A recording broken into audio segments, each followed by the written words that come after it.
नमस्कार दोस्तों, मैं कृष्ण शर्मा आपका स्वागत करता हूं हमारे YouTube channel PSC by DC sir. दोस्तों, आप सभी को पता है मेरे द्वारा एक रोटी सीरीज चलाई जा रही है। सर, ये रोटी सीरीज का मतलब क्या है? तो दोस्तों, इस सीरीज में मैं आपको MP GK के जो प्रीवियस ईयर में आए हुए प्रश्न हैं उनको सॉल्व कराता हूँ। और रोटी सीरीज इसका नाम इसलिए दिया गया है क्योंकि आप जब रोटी या खाना खाने बैठें शाम को या दिन में, तब इस सीरीज को आराम से खा सकते हैं, यानी देख सकते हैं और इसे आराम से पचा भी सकते हैं। दोस्तों, इसमें इतनी आसानी से समझाया जाता है कि आपको आसानी से हर फैक्ट याद होने वाले हैं, क्योंकि आपके पेपर में कहीं ना कहीं इस सीरीज से सीधे जो 40 से 45 प्रश्न पूछे जाने वह देखने को मिलने वाले हैं। वह चाहे डायरेक्ट हो चाहे इनडायरेक्ट हो, क्योंकि दोस्तों हम डिटेल भी इतनी करते हैं कि आपको आसानी से समझ में आता है और उस डिटेल से प्रश्न बनने की पूरी संभावना है। तो आइए स्टार्ट करते हैं आज का हमारा लेक्चर, जो है लेक्चर नंबर 9। तो दोस्तों, उसमें हमारा पहला प्रश्न है, मध्य प्रदेश के किस जिले में पवारी या बोयारी बोली जाती है? तो देखिए, पवारी और बोयारी ये एक भाषा है भैया। यह मध्य प्रदेश के दक्षिण पूर्वी क्षेत्र में मुख्य रूप से बोली जाती है। ठीक है, अब यहाँ पर आ रहा है पवारी। ठीक है, दक्षिण पूर्वी क्षेत्र में, जिसमें हम गिन सकते हैं बैतूल हमारा ज़िला है, फिर हम छिंदवाड़ा गिन सकते हैं, छिंदवाड़ा के बाद सिवनी गिन सकते हैं। तो ये प्रमुख ज़िले हैं जिनमें क्या बोली जाती है? पवारी भाषा बोली जाती है। तो इसमें आपको कहीं दिख रहा है बैतूल? तो हाँ सर, दिख रहा है। तो राइट आंसर क्या हो जाएगा? बैतूल। ठीक है, पवार समुदाय के द्वारा इस भाषा को बोला जाता है, ये बात आपको याद रखना। देखिए, एक बार हम मैप बना लेते हैं और मैप में जल्दी से बात कर लेते हैं सर कौन सी भाषा कहाँ बोली जाती है, क्योंकि बोली से मैं देख रहा हूँ कि हर बार एक ना एक प्रश्न पूछा जा रहा है। तो देखिए, ये बघेलखंड है, इसमें बघेली बोली जाएगी। ये बुंदेलखंड है, इसमें बुंदेली बोली जाएगी। यहाँ जो मध्य भारत का पठार है, यहाँ पर कौन सी भाषा बोली जाती है? ब्रज भाषा बोली जाती है। इसका ज़रूर आपको ध्यान रखना है। फिर मालवा में आएंगे तो सर हमें मालवी देखने को मिलती है, और निमाड़ में जब हम आते हैं तो हमें निमाड़ी देखने को मिलती है। देखिए, यहाँ खानदेश है बुरहानपुर में, तो यहाँ पर खानदेशी बोली बोली जाती है, आपको याद रखना है। फिर मालवा के मैंने आपको कुछ बताया था कि सर उमठबाड़ी आपने एक भाषा बताई थी हमें। ठीक है, तो उमठबाड़ी जो भाषा है वो किसका? मालवा का ही एक उपबोली है मालवी भाषा की। निमाड़ी भाषा को पश्चिमी हिंदी, याद रखना, यह प्रश्न पूछा गया है कि निमाड़ी भाषा को पश्चिमी हिंदी किसके द्वारा कहा गया था? तो आपको याद रखना है कृष्णलाल हंस। क्या नाम है? याद रखना है कृष्णलाल हंस के द्वारा निमाड़ी को पश्चिमी हिंदी की संज्ञा दी गई थी। तो इतनी सारी बात आपको एक पहले प्रश्न में मिली है, आप सभी को नोट करना है, नहीं तो सुनते जाइएगा, आपके पेपर में यहीं से प्रश्न मिलने वाले हैं। अगला प्रश्न देखते हैं, देवी अहिल्या किला परिसर में दिसंबर जनवरी माह में कौन सा उत्सव मनाया जाता है? तो सर पहले तो हमें बता दो कि देवी अहिल्या किला कहाँ पर है। तो देवी अहिल्या किले की बात करते तो कहाँ पर है? महेशवर खरगोन में यह किला स्थित है। ठीक है, मध्य प्रदेश में 3 स्थानों पर, एक तो महेश्वर, फिर दूसरा है उज्जैन, और तीसरा है क्या हमारा? इंदौर, और एक और है मांडू। इन 4 स्थानों पर अधिकतर बार क्या लगाया जाता है? मालवा उत्सव आयोजित किया जाता है। कौन सा? मालवा उत्सव आयोजित किया जाता है, ये बात आपको याद रखना है। तो इसका राइट आंसर क्या हो जाएगा सर? मालवा उत्सव इसका राइट आंसर हो जाएगा। ठीक है, मध्य प्रदेश सांस्कृतिक विभाग द्वारा इसका आयोजन किया जाता है। इसमें सांस्कृतिक कार्यक्रम होते हैं, मेले भी आयोजित होते हैं, तो आपको याद रखना है। ठीक है, फिर देखिए तेजाजी महोत्सव का आप सभी को पता है कि सर गुना में होता है हमारे यहाँ। भोज महोत्सव देखिए धार में भी होता है और भोपाल में भी होता है, पर मुख्य रूप से कहाँ पर होता है? धार में होता है, आपको याद रखना है। अगला प्रश्न देखते हैं, छतरपुर जिले से भारत छोड़ो आंदोलन का नेतृत्व किसने किया था? तो इसका राइट आंसर है विद्यापति चतुर्वेदी। सर भारत छोड़ो आंदोलन क्या है? तो भैया 8-9 अगस्त 1942 को गांधी जी के नेतृत्व में भारत छोड़ो आंदोलन शुरू किया गया था, जिसमें अंग्रेजों को भारत छोड़ने के लिए मजबूर करना था इसका मुख्य उद्देश्य। ठीक है, इसकी चिंगारी मध्य प्रदेश में भी हमें देखने को मिली। तो यहाँ मध्य प्रदेश में विदिशा से शुरू हुआ था। कहाँ से शुरू हुआ था? विदिशा से। उस टाइम विदिशा ग्वालियर रियासत के अंतर्गत आता था, इसे भी आपको याद रखना है। ठीक है, ग्वालियर रियासत के अंतर्गत विदिशा जिले से भारत छोड़ो आंदोलन मध्य प्रदेश में शुरू हुआ था और मध्य प्रदेश में जो छतरपुर था वहाँ पर विद्या देवी चतुर्वेदी ने क्या किया था, उस आंदोलन का नेतृत्व किया था। तो आपको याद रखना है। अगला प्रश्न पे जाने से पहले मैं आपको बता देता हूँ कि देखिए एमपी पीएससी प्रीलिम्स के लिए हमने टेट सीरीज लॉन्च की है 2025, आप सभी को पता होगी। और इसमें मेनली कल आपका टेस्ट होने वाला है। देखिए कल कितनी तारीख है, 23, और 23 के दिन आपका पहला टेस्ट होगा संकल्पना और विचार का। यूनिट 1 का यह टॉपिक है संकल्पना एवं विचार। इसके ऊपर आपसे 100 प्रश्न पूछे जाएंगे जो आपके बिल्कुल एग्ज़ाम से रिलेटेड है। आपको यहाँ ऑनलाइन फॉर्म में देना होगा जो कि हमारी पीएससी बाय डीसी सर की एप्लीकेशन पे आप दे सकते हैं, नहीं तो इसकी पीडीएफ भी आपको प्रोवाइड की जाएगी। कभी आपका मन होता है कि नहीं मुझे ऑफलाइन देना है तो पीडीएफ हम देंगे आपको, आप उसे निकला के आराम से लगा सकते हैं। तो दोस्तों यह सीरीज बहुत मिनिमम रेट ओनली 499 में दी जा रही है, जिसमें 35 कुल टेस्ट होंगे, जिसमें 15 टॉपिक वाइज और 20 एफएलटी आपके सामने आने वाली है। देखिए पहले संकल्पना विचार, फिर संडे के दिन एफएलटी, फिर उसका पहली यूनिट का सेकंड पार्ट, फिर एफएलटी, फिर मध्य प्रदेश का इतिहास, फिर एफएलटी। तो हमने एक टेस्ट के बाद एक एफएलटी रखी है, तो आपका बहुत अच्छे से रिवीजन होते जाना है। साथ में दोस्तों इसमें 14,000 जो हमने प्रैक्टिस एमसीक्यू बनाया है वो आपके लिए फ्री ऑफ कॉस्ट है। तो मात्र 499 में जल्दी से ज्वाइन कर लीजिए हमारा टेस्ट सीरीज को। साथ ही दोस्तों एमपीपीएससी का लाइव बैच चल रहा है, आप सभी को पता है।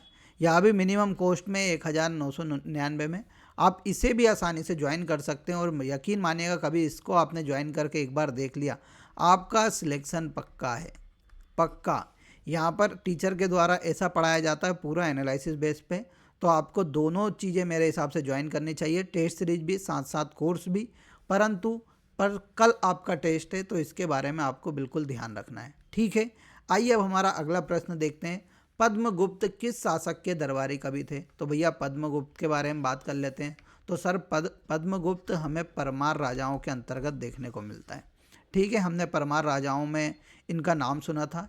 इनके द्वारा एक बहुत फेमस बुक लिखी गई नाब शाह सांक चरित्र, ठीक है। नाब शाह सांक चरित्र इनके द्वारा एक बुक लिखी गई थी जिसमें परमार राजाओं का हमें क्या मिलता है, विवरण मिलता है। तो यह सर सिंधुराज और बागपति मुंज के दरबार में थे, ये इसके बारे में आपको याद रखना है, ठीक है। फिर परमार वंश की बात करते हैं तो सर उपेंद्र और कृष्ण राज नामक दो व्यक्ति ने क्या की थी, और कहीं कहीं लिखा रहता है दोनों एक ही नाम, उपेंद्र और कृष्ण राज ने इसकी स्थापना की थी, मालवा के परमार वंश की, ठीक है। और इनके द्वारा परमार राजाओं के द्वारा संस्कृत विद्यालय खोला गया था, कहाँ पर, धार में। चर्चाओं में रहता है, आपको याद रखना है, ठीक है। तो आइए अगला प्रश्न देखते हैं। वीरभद्र चंपू के लेखक कौन है? तो भैया जो वीरभद्र चंपू के लेखक कौन है, पद्मनाभ जी इसके लेखक हैं। वीरभद्र कौन था सर? तो सर ये वीरभद्र जो थे वह विंध्यन क्षेत्र यानी बघेल रियासत के एक राजा थे, ठीक है। उनका नाम था वीरभद्र देव जी, ठीक है। तो इसका इतना ही आपको याद रखना है। अब हम हमारे अगले प्रश्न पे चलते हैं। किस विदेशी यात्रा ने मालवा की जलवायु को बहुत पसंद किया था? तो आप सभी को पता है कि चंद्रगुप्त द्वितीय के शासनकाल में हमारे मध्य प्रदेश के मालवा वाले क्षेत्र में कौन आए, एक फैयान नामक व्यक्ति आए, और उन्होंने जो मालवा की जलवायु थी उसे विश्व की सर्वश्रेष्ठ जलवायु कहा, ठीक है। क्या कहा? सर्वश्रेष्ठ जलवायु बताया। तो इसका राइट आंसर कौन हो जाएगा? फैयान। अब मालवा की बात करते हैं तो मालवा में सर सम जलवायु क्षेत्र पाया जाता है। सम जलवायु क्षेत्र का मतलब यह होता है ना तो यहाँ ज़्यादा ठंडी पड़ती है ना ही ज़्यादा गर्मी पड़ती है, समान रूप से जलवायु बनी रहती है हमेशा, तो इसलिए सम जलवायु कहा गया है। यहाँ पर सर हमें काली मिट्टी देखने को मिलती है जिसे हम रेगुर के नाम से भी जानते हैं, और इसमें सर हमें सोयाबीन और गेहूं का उत्पादन देखने को मिलता है। इसी कारण सोयाबीन के कारण मालवा के पठार को सोयाबीन का पठार कहते हैं और गेहूं की डलिया भी कहा जाता है, ये बात भी आपको याद रखना है। मालवा की पठार की सबसे ऊंची चोटी आप सभी को पता है क्या है, सिगार है, 881 इसकी ऊंचाई है। फिर जाना पाव एक उच्च चोटी है जो कि कहाँ पर, इंदौर में पड़ती है, और उसकी ऊंचाई कितनी, 854 है। ये दोनों मालवा के पठार की प्रमुख चोटियाँ हैं, आपको याद रखना है। मालवा के पठार की जलवायु सर सम जलवायु है, ठीक है। मालवा के पठार का निर्माण किससे हुआ सर? तो ज्वालामुखी से जो लावा निकला और लावा ठंडा होने से इसका क्या हुआ, निर्माण हुआ है। यहाँ पर हमें बेसाल्टिक प्रकार की चट्टानें देखने को मिलती हैं, ठीक है। अगला प्रश्न चलते हैं, मलिके जामनी की उपाधि प्राप्त करने वाली की मृत्यु किस शहर में हुई थी? तो देखिए भैया, ये मलिका या जामनी कौन है?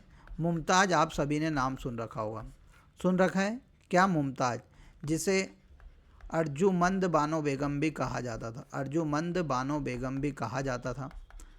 आप सभी को पता है शाहजहाँ की प्रेमिका थी। इनका जब 9वां या 10वां बच्चा होने वाला था उस टाइम यह बुरहानपुर के किले में स्थित थी, और बुरहानपुर के किले में 10वें बच्चे या 9वें बच्चे को जन्म देते हुए इनकी मृत्यु हो जाती है। तो इनको पहली बार बुरहानपुर में ही दफनाया जाता है, ठीक है। फिर इसकी यहाँ पर क्या होती है, अस्थायी समाधि होती है, परंतु फिर बाद में इनको आगरा ले जाकर आगरा में ताजमहल बनवाया जाता है शाहजहाँ के द्वारा, और उसमें दफनाया जाता है। तो भैया मलिका या जामनी यानी मुमताज़ की मृत्यु कहाँ हुई थी? तो सर बुरहानपुर शहर में हुई थी। ये इसका राइट आंसर है। अगला प्रश्न देखते हैं, सम्राट अशोक का पुत्र था तो उज्जैनी, कलिंगा, विदिशा, क्या यह नाम दिख रहे हैं क्या? तो नहीं सर, ये तो जगह के नाम है, तो इनमें से कोई नहीं, इसका राइट आंसर हो जाता है। इसके पुत्र का नाम क्या था? महेंद्र। और इसकी पुत्री का नाम क्या था? तो सर संघमित्रा था। सर श्रीलंका इसने पहुँचाया था इन दोनों को बौद्ध धर्म का प्रचार करने के लिए। तो देखिए बिंबिसार हुए, बिंबिसार का जो पुत्र था वो था भैया अशोक, ठीक है। बिंबिसार के शासनकाल के दौरान विदिशा का जो राज्यपाल किसको? अशोक को बनाया गया था बिंबिसार द्वारा।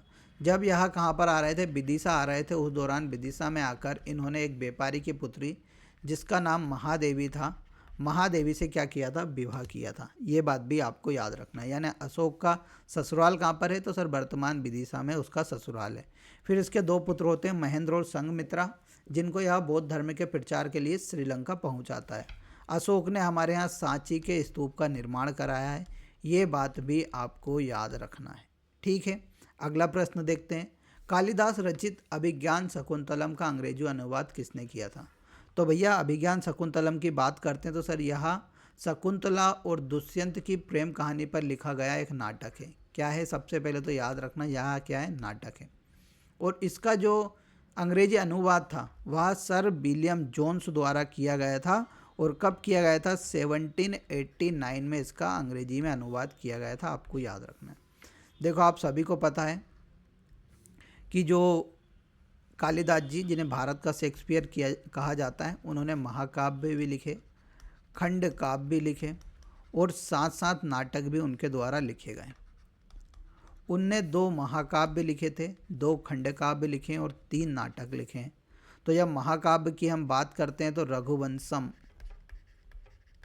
महाकाव्य लिखा होगा, राम भगवान के ऊपर है। तो फिर उसके बाद इन्होंने कुमार संभवम, ये 2 क्या थे? इनके महाकाव्य थे। खंड काव्य की बात करते हैं तो ऋतु संहारम, और एक और इनके द्वारा लिखा गया था मेघदूतम। देखो ऋतु के भी खंड हो सकते हैं सर, मेघ के भी खंड हो सकते हैं, इसलिए खंड काव्य हो जाएंगे। नाटक में इन्होंने कौन सा लिखा? एक तो अभिज्ञान शकुंतलम आपको दिख ही गया है, फिर एक लिखा है मालविका अग्निमित्रम, ठीक है। फिर एक और कौन सा लिखा? विक्रमोवंशीय, और फिर एक और कौन सा था? अभिज्ञान शकुंतलम, ठीक है। तो ये इनके 3 नाटक है, आपको याद रखना है।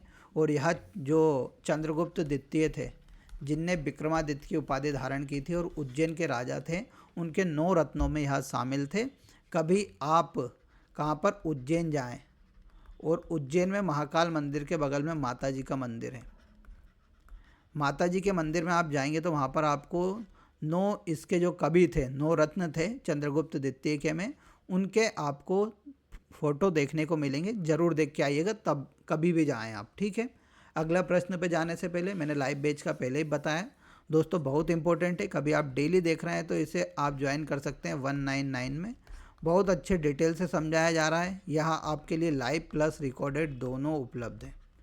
कोई भी जानकारी इसके के लिए चाहिए तो 8839306361 पे आप कॉल कीजिए, या हमारी application PSC by DC sir को तो डाउनलोड कर लीजिए। यहाँ पर टॉपिक वाइज PDF भी मिलेगी, स्टडी मटेरियल भी मिलने वाला है, मॉक टेस्ट भी आपको मिलने वाले हैं, तो इसे ज़रूर ज्वाइन कीजिएगा। अगला प्रश्न देखते हैं, आहार अनुदान योजना में विशेष पिछड़ी जनजाति परिवार की महिला मुखिया को प्रति माह दी जाने वाली राशि 2022-23 के संदर्भ में कितनी है? अभी 2-3 दिन पहले हमने बात की थी। तो देखिए हर पेपर में घुमा फिरा के पूछ रहे हैं। तो मध्य प्रदेश की जो 3 अति पिछड़ी जनजाति है कौन कौन सी? सहरिया, भारिया और एक और कौन सी? बेगा। सर इन तीन ही जनजाति के आहार के लिए मध्य प्रदेश सरकार द्वारा हर माह 1,000 रुपये की राशि दी जाती है। ठीक है, कितने की राशि दी जाती है? 1,000 रुपये की राशि दी जाती है। यह योजना 2017 में शुरू की गई थी। इनका मुख्य उद्देश्य है कि जो पिछड़ी जनजाति है उनको आहार की कमी ना हो, जिसके कारण उनमें कुपोषण की स्थिति ना बने। ठीक है, तो इसीलिए इन तीन ही जनजातियों के लिए हमारे यहाँ आहार अनुदान योजना चलाई गई थी। वहाँ पूछा गया था आहार अनुदान योजना किन के लिए चलाई जाती है? तो अनुसूचित जनजाति के लिए चलाई जाती है। अगला प्रश्न देखते हैं, गोंड पंचायत का सर्व प्रमुख स्थान किसका है? तो भैया गोंड पंचायत में जो भोई होता है वह क्या होता है? उसका सर्व प्रमुख स्थान होता है। गोंड जनजाति की बात करते हैं तो भैया गोंड जनजाति सर बैतूल, छिंदवाड़ा, सिवनी, हरदा, नर्मदापुरम आदि क्षेत्रों में निवास करती है। गोंड सर एक द्रविडियन जनजाति है, ये भी आप सभी को पता है। कोंड नामक शब्द से बना हुआ है जिसका अर्थ होता है सर पर्वत। इनमें सर इसमें सर मेनली इनकी 2-3 उपजातियाँ भी हैं।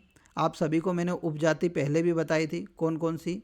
एक सोलाह से आप सभी को पता है, फिर प्रधान मैंने आपको बताई थी, अगरिया बताई थी, कोयला भूतिस बताई थी। ये सब इनकी क्या है? प्रमुख उपजातियां हैं। प्रधान जो है वो क्या करती है? पूजा पाठ का काम करती है। अगरिया लोहे का काम करती है। कोयला भूतिस नाचने गाने वाले कौन होते हैं? गोंड होते हैं, आप सभी को पता है।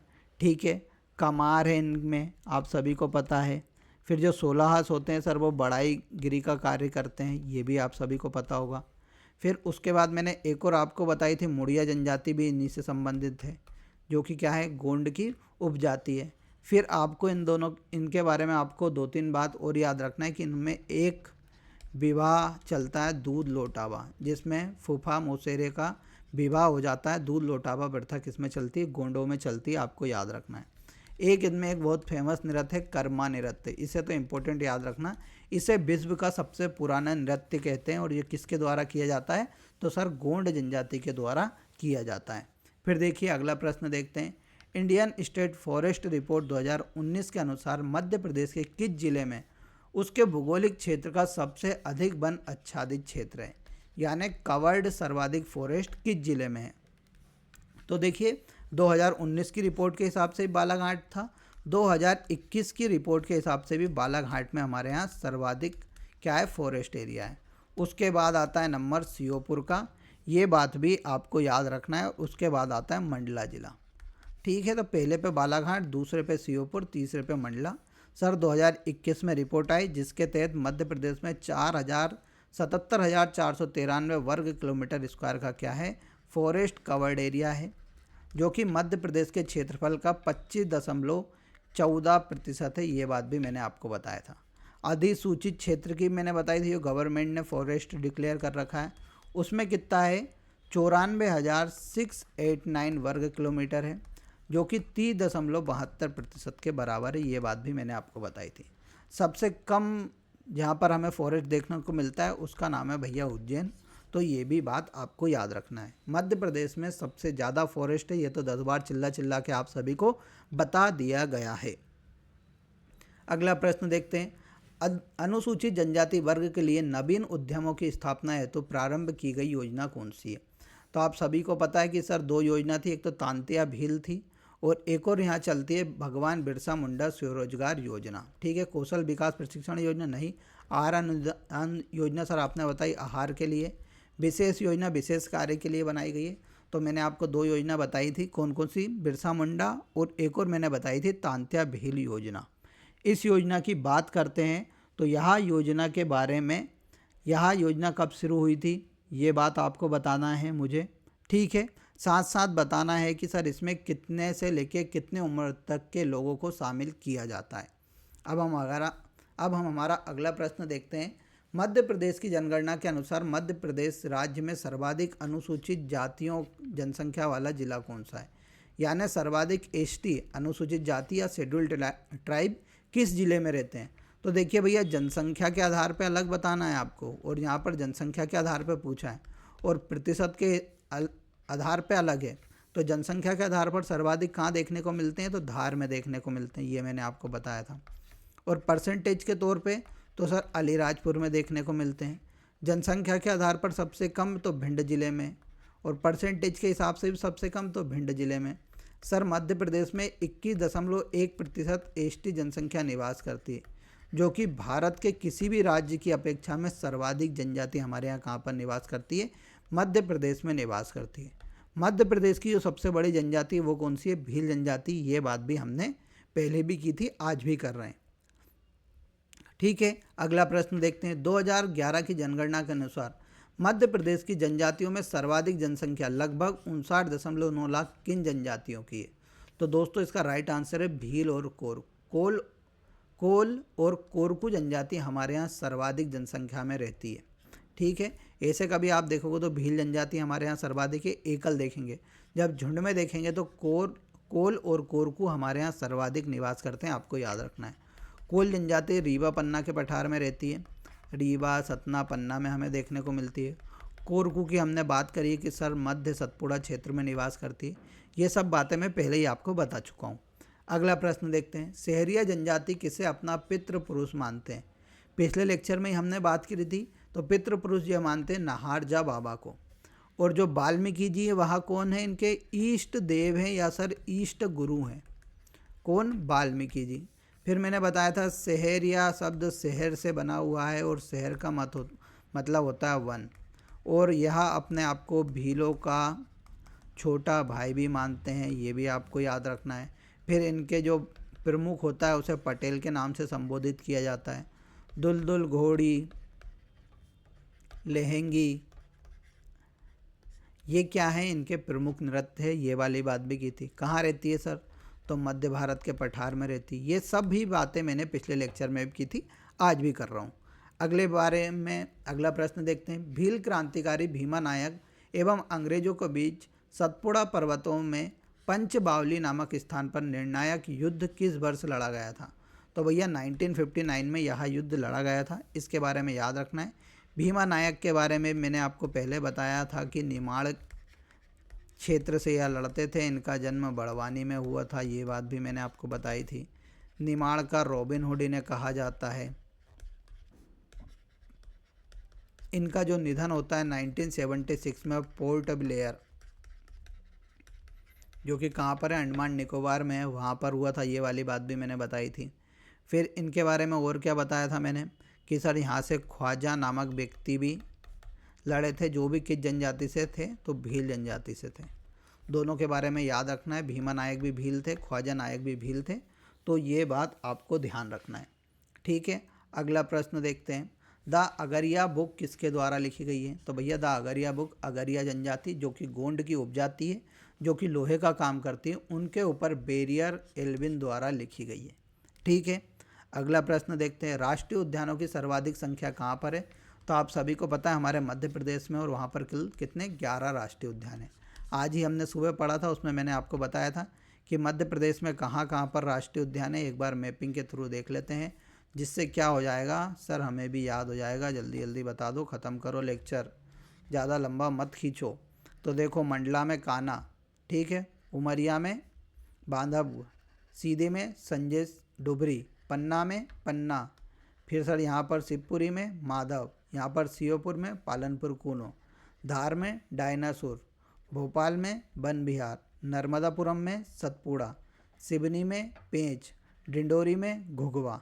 तो सर ये हमारे यहाँ क्या है, 11 राष्ट्रीय उद्यान है, और इन्हीं के बारे में हम पढ़ते हैं। कान्हा राष्ट्रीय उद्यान मध्य प्रदेश का पहला राष्ट्रीय उद्यान है, जिसकी स्थापना 1955 में की थी।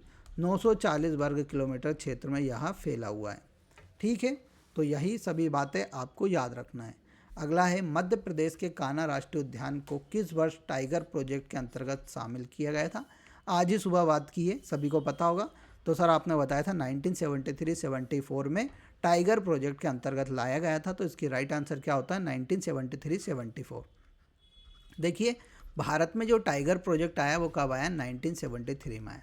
इसका मुख्य उद्देश्य क्या था कि जो टाइगर हैं सर उनका संरक्षण करना है या उनको रिजर्व करके हमें रखना है, उनकी जनसंख्या बढ़ानी है। उसके तहत क्या किया जाता है, यहाँ जहाँ पर भी ज़्यादा टाइगर होते हैं उसे टाइगर क्षेत्र घोषित कर दिया जाता है या टाइगर रिजर्व घोषित कर दिया जाता है। तो मध्य प्रदेश में सर 60 टाइगर रिजर्व है, आपने सुबह भी बताया था, जिसमें से एक अभ्यारण्य है। और एक अभ्यारण्य कौन सा? रानी दुर्गावती अभ्यारण्य वहाँ है, ये बात आपको याद रखना है। मध्य प्रदेश का पहला कौन सा है? तो कान्हा राष्ट्रीय उद्यान है, ये बात आपको याद रखना है, जिसमें टाइगर प्रोजेक्ट शुरू किया गया था। और कब किया गया था? 1973-74 में। अगला प्रश्न है, मध्य प्रदेश के राज्यपाल को किसी व्यक्ति को दंड को क्षमा करने का अधिकार भारतीय संविधान के किस अनुच्छेद के अंतर्गत दिया गया है? तो दोस्तों इसका राइट आंसर है 161 के तहत राज्यपाल को भी क्षमा का जो क्या दिया जाता है? अधिकार दिया जाता है। बस राज्यपाल मृत्युदंड को कभी क्षमा नहीं कर सकता, और मृत्युदंड को कौन क्षमा कर सकता है? राष्ट्रपति क्षमा कर सकता है, ये बात आपको याद रखनी है। और राष्ट्रपति की जो क्षमा देने की शक्तियाँ वो किस में दी गई है? अनुच्छेद 72 में दी गई हैं, आपको याद रखना है। अगला प्रश्न है, वर्ष 2011 में मध्य प्रदेश का स्थान भारतीय राज्यों के क्षेत्रफल के आधार पर जनसंख्या के आधार पर कौन सा है? तो देखो, दो आधार पूछे यहाँ पर, क्षेत्रफल और जनसंख्या। ईयर कौन सा लिखा है? 2021। कहीं 2011 की बात करता सर तो सर आपने बताया था छठा और दूसरा उत्तर देके आना है, पर 2021 की बात कर रहा है, क्योंकि झारखंड 2014 में बन चुका है सर।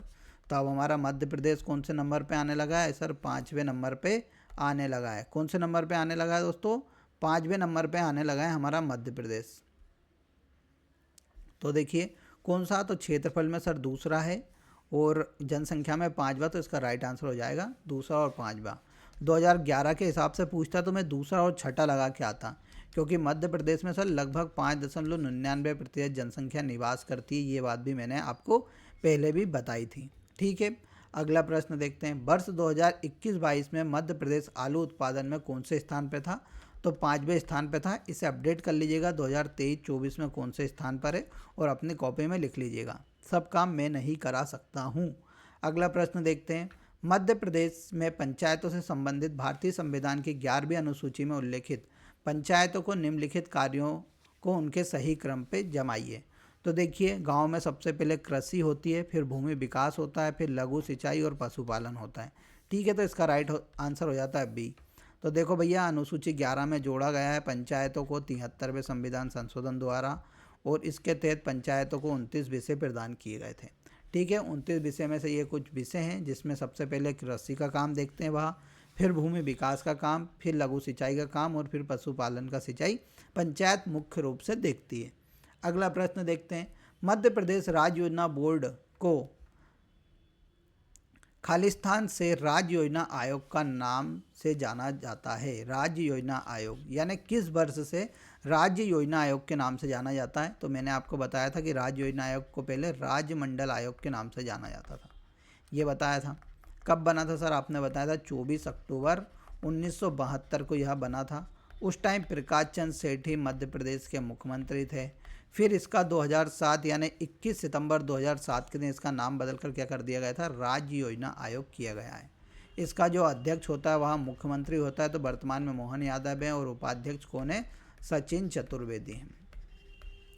देखो दोस्तों, अब आपको समझ में आ रहा होगा कि सर जो आपने पहले प्रश्न कराए, यानी जो आपने 8 लेक्चर में हमें पढ़ाया है, वो अधिकतर प्रश्न रिपीटेशन पे आ रहा है, यानी घुमा फिरा के जो आप डिटेल बता रहे हैं उससे ही सही सर कहीं ना कहीं रिपीट होते आ रहे हैं। समझ में आ रहा है ना ये बात आपको? तो दोस्तों यही है इस सीरीज़ की जो खासियत है ना, वह यही है कि आपका जो MPPSC 2025 होगा ना बेटा, तो वहाँ से सीधे प्रश्न देखने को मिलेंगे इस सीरीज़ से। आपसे कुछ भी नहीं हो रहा हो ना, तो यूनिट 2 और यूनिट 10 के प्रश्न तो लिखते ही जाना, क्योंकि ये प्रश्न आप सीधे 1 लाइन फैक्ट में पढ़ के जाना और सीधे पेपर में देखने को मिलेंगे। ठीक है, तो आज का लेक्चर हमारा यहीं पे समाप्त होता है। जाने से पहले आपको 2 प्रश्न का उत्तर देना है। पहला है सतखंडा महल मध्य प्रदेश के किस जिले में स्थित है? दूसरा है सांची के स्तूप को यूनेस्को में कब शामिल किया गया था? इन दोनों क्वेश्चन का आंसर आपको हमारे कमेंट बॉक्स में देना है। ठीक है, सीरीज को ज़्यादा से ज़्यादा लाइक करें, शेयर कीजिए, कमेंट कीजिए। इसी तरह से मिलते रहेंगे रोज़ाना। कल वापस मिलेंगे, आज भी मिले थे। तो दोस्तों आज के लिए बस इतना ही। सभी को राम राम, राधे राधे, जय हिंद।